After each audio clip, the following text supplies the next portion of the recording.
Após epidemia de microcefalia, especialistas recomendam que mulheres evitem engravidar. Lama de Mariana chega ao mar e cria mancha de 10 quilômetros de comprimento e 40 de largura. Como o Rio de Janeiro falido enriquece os donos do poder no estado das Olimpíadas. Partidos de oposição prometem boicote a Eduardo Cunha no plenário. A festa bem-humorada do Corinthians e a vergonha de ser São Paulino nesta segunda-feira. Boa noite. Por causa da epidemia de microcefalia no Nordeste, o governo criou hoje uma força-tarefa para combater o mosquito que transmite o Zika vírus. O Zika é o provável causador do surto da doença que afeta bebês ainda durante a gestação. Especialistas recomendam que mulheres de todo o país evitem a gravidez nos próximos meses. Fazendo calor ou não, a Daiane só sai de casa assim, toda coberta. Grávida de 8 meses, ela mora numa área infestada pelo mosquito Aedes aegypti, o transmissor da dengue e também do Zika vírus. É uma preocupação que todas as mães devem ter, né? Segundo pesquisadores, o vírus é provavelmente o responsável pelos 399 casos de microcefalia em bebês no Nordeste do país. Isso já caracteriza uma epidemia de microcefalia. Hoje, o governo anunciou a criação de uma força-tarefa para o combate do mosquito transmissor. A recomendação para mulheres de todo o país é evitar a gravidez nos próximos meses. Gravidez não é uma urgência. Você pode esperar 6 meses para você ter uma gravidez mais tranquila. Segundo especialistas, um dos principais problemas do Zika vírus é que estudos realizados fora do país mostram que 80% das pessoas contaminadas com a doença não apresentam qualquer tipo de sintoma, o que torna ainda mais difícil o tratamento de possíveis complicações. Para este obstetra, a principal medida é evitar a qualquer custo as áreas de surto da doença. Caso esteja em uma região de risco, evitar o mosquito. E evitar o mosquito de qual maneira? Usando mangas compridas, usando calça comprida, meia, usando repelente. O Nordeste atualmente é a região considerada de risco para a transmissão do Zika vírus. Mais de 2 quilômetros. Esse foi o tamanho da fila de candidatos em busca de uma vaga de emprego lá em Niterói, no Rio de Janeiro. São mais de 20 mil pessoas e todas com a mesma rotina. Acordar cedo para pegar uma fila enorme dessa e você não ter um mínimo de certeza que vai dar um resultado positivo. A gente não dorme nem direito, né? E colocando o currículo em todos os lugares, até auxiliar geral, e não consegue emprego. E quanto mais o tempo passa... Eu, como sou arrimo de família, fica complicado, a gente queria comprar algo e a gente não consegue, a estima da gente fica muito baixa. A fila dobrou o quarteirão. Eu sou formada em professora, mas estou atrás de um emprego como recepcionista, atendente, porque está difícil. Desta vez, 20 empresas estão oferecendo 6 mil vagas, salários de R$ 900 a R$ 5 mil. Os candidatos estão livres para se inscrever e mesmo num lugar com mais oportunidades, a exigência é grande. Às vezes tem empresa que não quer que você se especialize tanto e tem empresa que quer que você seja especializado em um monte de outras coisas. Depois de mais de 4 horas na fila, o desafio para vencer o desemprego continua. É hora de fazer uma ficha, um cadastramento, deixar um currículo. E acredite, para quem está fora do mercado de trabalho, entregar um pedaço de papel já é uma grande vitória. Tem várias empresas, todo mundo junto. Aí dá uma esperança mais que você vai conseguir. Quem sabe a sorte não aparece.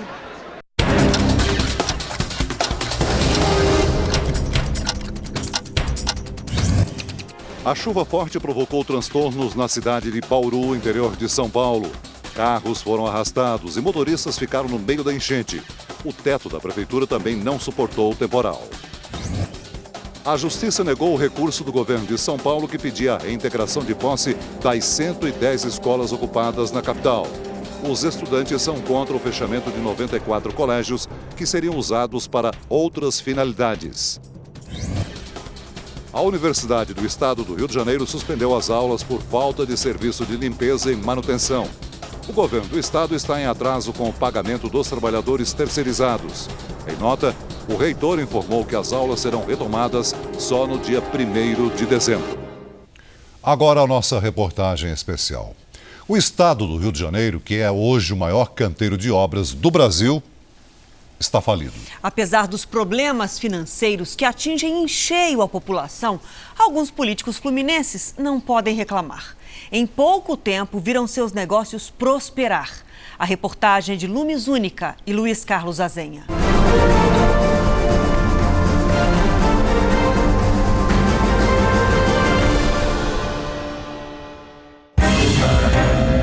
Um estado falido, anuncia a manchete do jornal. O 13º dos funcionários públicos corre risco. O salário de 20 mil terceirizados está atrasado e este hospital, sem limpeza, suspendeu cirurgias e internações. Algumas pessoas fazem a limpeza direito, alguns não fazem. Não tem dinheiro para uma coisa, mas tem para outra, nem por que isso? O que acontece é falta vergonha na cara, né? O que a população sente na pele é bem diferente do que se vê nas obras, vitrines da Prefeitura e do Estado, que não param nem no feriado. O Rio de Janeiro tem o maior canteiro de obras do Brasil. São 25 bilhões de reais em dinheiro público para fazer as Olimpíadas. Transações lucrativas e suspeitas envolvendo o grupo que comanda a política do Estado. São dezenas de obras que só saem do papel graças a esta matéria-prima que não pode faltar: a brita. Os donos da mineradora Tamoio, em Jacarepaguá, se apresentam como os principais fornecedores de brita para obras de infraestrutura no estado. A capacidade de produção só de uma das máquinas é de 900 toneladas por hora. Seguimos um dos caminhões da empresa até o destino da entrega. É o gigantesco Parque Olímpico, que está sendo construído pela Prefeitura, em parceria com 3 empreiteiras, na zona oeste do Rio. A Tamoio também fornece brita para a Transolímpica, uma via expressa de 26 quilômetros que vai atravessar a cidade. Estes documentos obtidos pelo Jornal da Record mostram que o deputado Jorge Pisciani, que é presidente da Assembleia Legislativa do Rio e do PMDB estadual, é um dos sócios aqui da Tamoio Mineração. E assim, fornece brita para obras tocadas por parceiros políticos dele. Pisciani entrou no negócio em setembro de 2011, quando já sabia que o Estado receberia grandes investimentos públicos. Quem assinou o contrato foi Felipe, o único filho de Pisciani que não está na política. Ele assinou em nome da Agrobilara, a empresa da família Pisciani, sediada em Uberaba, no interior de Minas Gerais. Aqui a parceria público-privada tem as mesmas pessoas dos dois lados do balcão, vendendo e comprando brita. Pelo jeito o negócio é lucrativo. Em julho de 2012, a nova empresa da família Pisciani importou uma usina de britagem que custou o equivalente a mais de 28 milhões de reais. Jorge Pisciani foi o coordenador de campanha de Luiz Fernando Pezão em 2014. É presidente da Assembleia Legislativa do Rio de Janeiro pela 4ª vez. O Jornal da Record pediu esclarecimentos que vieram em nota. Pisciani diz que não é o dono da Tamoio. Segundo ele, a acionista da mineradora é a Agrobilara, que pertence à família Pisciani há 30 anos. Além da Agrobilara, os Pisciani são donos de uma outra mineradora, em Uberaba. Faltava pouco mais de um mês para a família Pisciani lançar 3 candidatos. 2 aqui à Assembleia Legislativa do Rio de Janeiro e outro à Câmara Federal. Foi quando eles se tornaram sócios de uma pequena mineradora no interior de Minas Gerais. Da noite para o dia, o capital da empresa saltou de 60 mil para mais de 27 milhões de reais. A aquisição não constou na declaração de bens de nenhum dos 3 candidatos da família à Justiça Eleitoral nas eleições de 2014. Em nota, Jorge Pisciani diz que ele e seus filhos declararam à Justiça Eleitoral o controle da Agrobilara, que, segundo ele, era dona de 20% da Coromandel. Porém, os documentos obtidos pelo Jornal da Record na Junta Comercial de Minas Gerais provam que a Agrobelara não tem relação com a Coromandel. Os donos da mineradora de Uberaba são 13 sócios, entre eles Pisciani, sua mulher e seus 3 filhos. Em fevereiro, o Jornal da Record foi até a sede da Coromandel, que agora tem um capital milionário. Só encontrou 2 máquinas perdidas na imensidão de um pasto. Um único fiscal cuidava do investimento da família política mais poderosa do Rio. Aqui explora o quê? Então a gente está procurando fosfato, fertilizante para agricultura, né? A agricultura. Quem que é essa empresa aqui? Isso aí parece que é um grupo do Rio de Janeiro. Em Uberaba, fomos ao endereço onde está registrada a mineradora. É o mesmo do grupo Monte Verde Agrobelara, a principal empresa da família Pisciani. A secretária parece desconhecer o novo negócio dos patrões. Oi, boa tarde. Aqui é do escritório da FBMC? Não, aqui é da Monte Verde.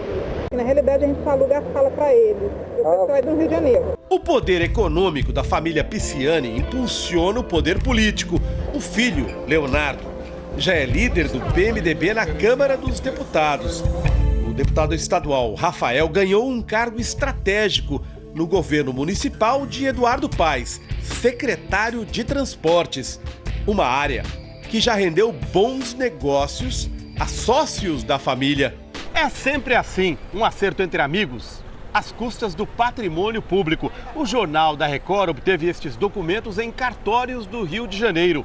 Eles registram a transferência de um pedaço de uma estação de trens pública para a iniciativa privada, beneficiando gente ligada ao grupo que comanda a política do Estado. Os trens metropolitanos do Rio são controlados pela Supervia desde 1998. É uma empresa da empreiteira Odebrecht.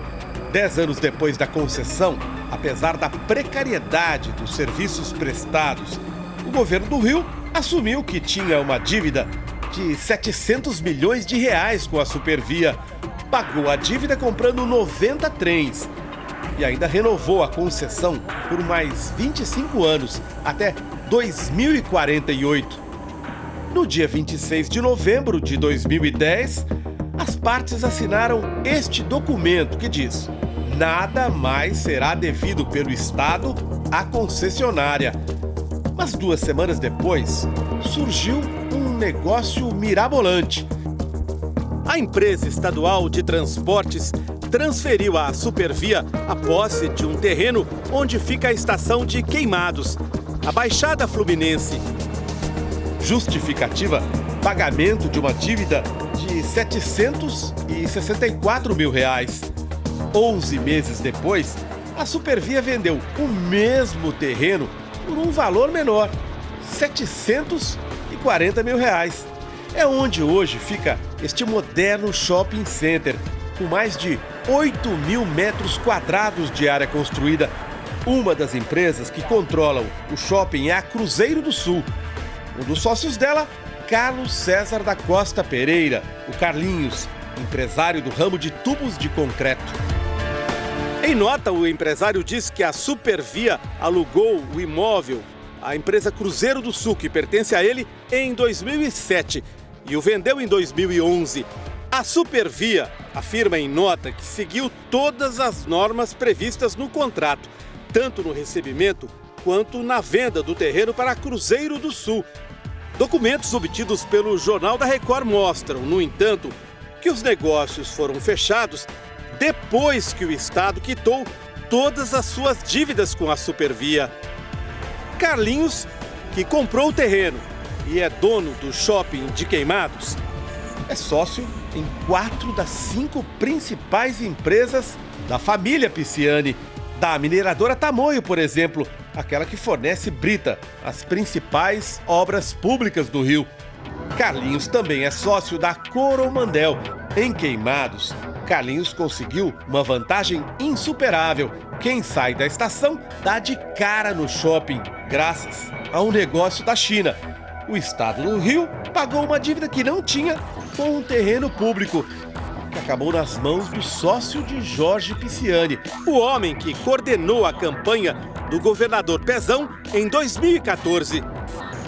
Em nota, o governador do Rio de Janeiro diz que Pisciani não foi chefe de sua campanha, mas o site oficial do PMDB do Rio noticiou Pisciani como coordenador da campanha de Pezão.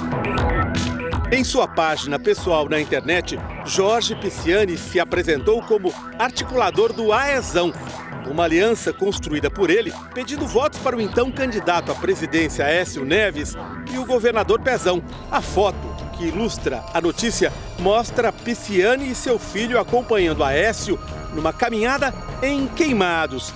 Como cenário, o shopping do seu sócio Carlinhos.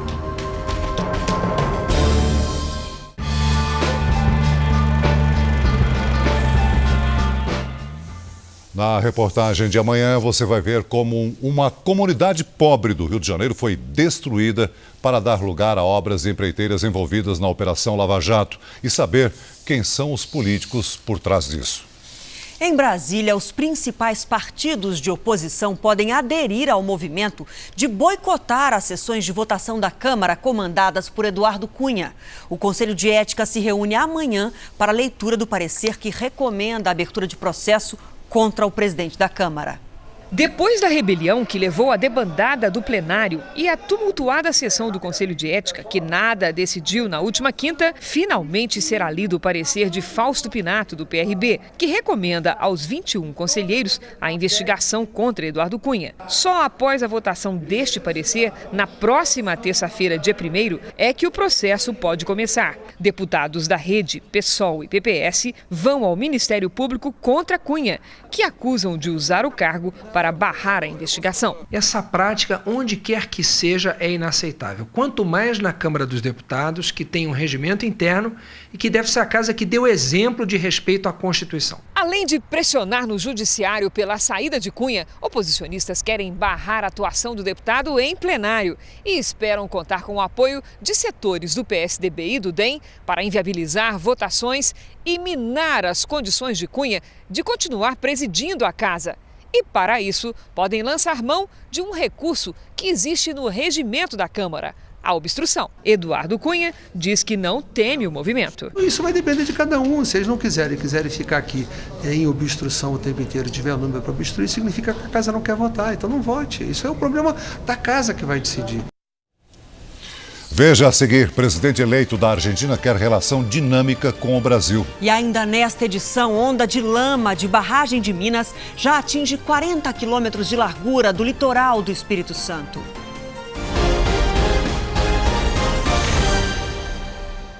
Israel viveu hoje mais um dia de violência. Em Jerusalém, 2 jovens palestinas de 14 e 16 anos usaram tesouras para atacar quem passava por um mercado.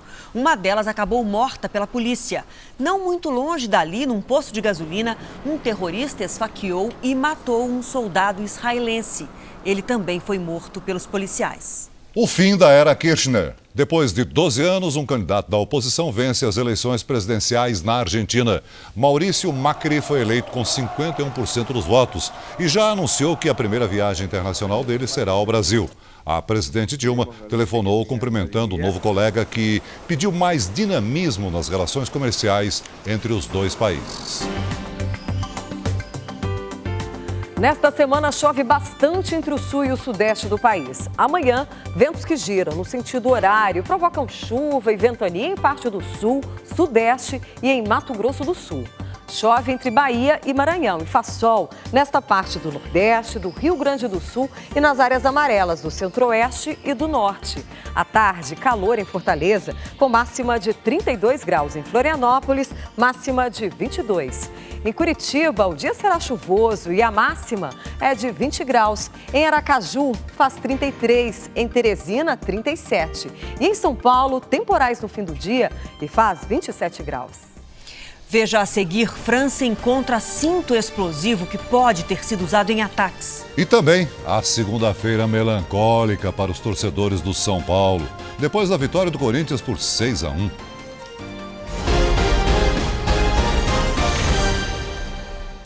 A Bélgica estende até a próxima semana o alerta máximo contra o terrorismo. O medo deixou as ruas da capital desertas. Com a ameaça de um ataque iminente, lojas, museus e o metrô não funcionaram.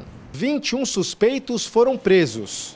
Hoje, um deles foi acusado de ajudar nos atentados de 13 de novembro em Paris. Mas, até agora, Salah Abdeslam continua foragido. O terrorista participou dos massacres na capital francesa. Na caça por Abdeslam, um cinto de explosivos foi encontrado dentro de um lixo no subúrbio parisiense, na mesma região onde as autoridades descobriram um celular usado pelo terrorista. O primeiro-ministro britânico David Cameron visitou a casa de espetáculos Bataclan.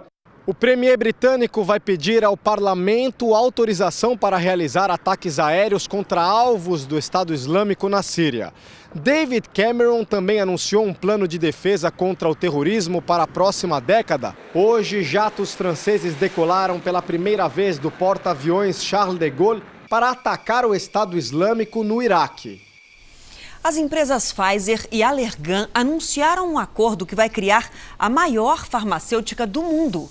O negócio de 160 bilhões de dólares ainda precisa ser aprovado por reguladores governamentais. A americana Pfizer deve passar a ter sede na Irlanda e, dessa maneira, pagar menos impostos.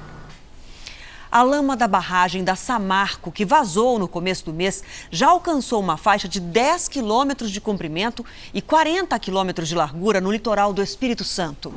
Do alto, as imagens impressionam. Agora é o mar que também sofre com os impactos provocados pelo rompimento das barragens em Minas Gerais, no início do mês. É impressionante como a lama parece se espalhar muito rápido aqui pela região. Prova disso é o mangue, este espaço onde eu estou agora. Ele também já foi atingido pelos rejeitos de minério.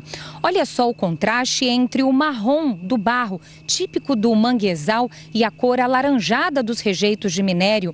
Uma ameaça para todo este ecossistema. Muitos peixes já morreram, ainda não se sabe a quantidade exata. O guaiamum, uma espécie de caranguejo quase em extinção, em várias partes do Brasil, também está sofrendo. Essa água, de alguma forma, ela vai estar penetrando nessa casa do guaiamum, na oca do guaiamum, e de alguma forma vai estar impactando. Ou se a lama acumula lá, pode impermeabilizar. Pesquisadores e biólogos percorreram a área atingida pela lama para avaliar os impactos causados ao meio ambiente. Só em Governador Valadares, leste de Minas Gerais, já existem mais de 80 processos contra a Samarco. Mas os estados de Minas Gerais e Espírito Santo, junto com o governo federal, querem se unir e entrar com um único processo contra a mineradora. A lama de Mariana atolou carros e a economia da região. O caminhão de leite, que passava todos os dias, agora vem só de vez em quando. Tem quanto tempo que o senhor ficou parado? 10 dias sem trabalhar. O caminho para recuperar o prejuízo tem sido o Poder Judiciário. Só em Governador Valadares, leste de Minas, já existem 87 processos contra a Samarco. Um deles é deste estudante que conseguiu uma liminar para receber em casa 5 litros de água mineral todos os dias. Você fica num estado de inferioridade humana, sua autoestima baixa, tudo baixo, a sua roupa fica suja, você vai trabalhar com roupa 2, 3 dias, é complicado. Para tentar conter a enxurrada de ações da Justiça, Minas, Espírito Santo e governo federal querem se unir e entrar com um único processo que contemplaria todos os prejudicados no acidente. A estratégia é buscar um equilíbrio, punir quem provocou o desastre, mas sem comprometer a sobrevivência da empresa. Toda a responsabilidade pelo desastre é da empresa, é da Samarco. Então ela que vai arcar com esse prejuízo. O modelo seria o mesmo adotado no acidente em 2010 nos Estados Unidos. A empresa que derramou óleo no oceano garantiu 80 bilhões de reais para indenizar as vítimas e recuperar a natureza. O ex-deputado Pedro Correia vai cumprir prisão em regime fechado, depois de ter sido condenado por crimes na Operação Lava Jato. Segundo o Ministério Público, autor do pedido, Correia cometeu novo crime depois de já ter sido condenado no Mensalão. O ex-parlamentar está preso preventivamente desde abril por envolvimento na Lava Jato.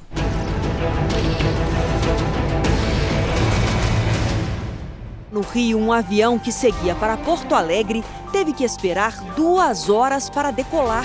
Integrantes de um coral que estavam na aeronave resolveram cantar para descontrair os passageiros. Somos muitos. O torcedor do Corinthians acordou com um ótimo humor. Nas ruas e nas redes sociais, muitas brincadeiras sobre a goleada contra o rival São Paulo. Sabe o que eu falei pro meu filho hoje? O quê? Acorda que já são quase 7. O corintiano é só alegria depois do 6-1. Viu uma grande goleada e festejou o hexacampeonato com mais de 45 mil torcedores no Itaquerão. Foi uma segunda-feira melancólica para os são paulinos. Digerir a goleada, ouvir piadinhas, ler provocações nas redes sociais. Definitivamente, não foi fácil começar a semana. Alvo preferido dos corintianos, o goleiro Rogério Ceni agradeceu por não ter jogado. Teve trocadilho com o número de gols que o tricolor sofreu. E sobrou até para a seleção brasileira no jogo contra a Alemanha na Copa. Logo após a partida, os torcedores do São Paulo foram ao centro de treinamento do clube protestar contra os jogadores. Protegidos pela polícia, eles saíram em comboio, na contramão. Indignado, o presidente do São Paulo tenta se refazer da humilhação. Feridos estamos, mas a gente vai superar isso em pouco tempo. O que você diria para um São Paulino hoje? 6-1 foi pouco, já era. O Jornal da Record de hoje termina aqui. As reportagens desta edição estão na íntegra no R7 Play. Uma ótima noite para você. Fique agora com o programa Xuxa Meneghel. A gente te espera amanhã. Até lá. Boa noite e até amanhã.